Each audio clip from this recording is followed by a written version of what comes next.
Now, the Great Lakes continues to struggle to form ice as we move into the final month of winter. Mid to late February is usually the high point for the most ice coverage.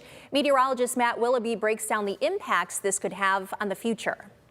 Well, the Great Lakes ice coverage has been a common topic throughout this winter, and it's pretty much been non-existent, and we are declining with ice over the years as we go throughout each and every year. And of course, with this warm-up coming this week, we could likely see a lot of that ice across the Great Lakes melt even more. So take a look at this map for you. This is pretty much our max temperatures from normal. So we're about 15 degrees above average from some areas all across the Great Lakes, and these are some of the cities that surround the Great Lakes for you. We're likely seeing 15 degrees above average in places like Duluth, Ashland, Traverse City, and even down in Chicago.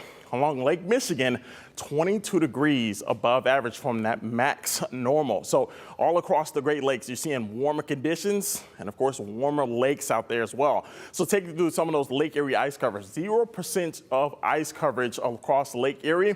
No surprise there with this one being the most shallow lake, but sometimes the most easiest to form that ice. Take you up to at least Lake Ontario. Yeah, with just around 0.5% of ice cover across Lake Ontario. One place though, certainly seeing some ice cover, about 10% coverage out in Lake Huron as of right now. At least bring it down to Lake Michigan, right around 6% of ice coverage. And of course, the last one, last but not least, a bit of a surprise, Lake Superior, right around 2% of ice coverage. Now, as we break the history down for you, Great Lakes ice coverage over the many years we've seen, normal, we're near 50% of ice coverage by late February, but this year, only just under 5%, which is typically the lowest in February for us. Now, when you think about these lack of ice impacts that we see as we go throughout the next several months and even throughout the next several winters.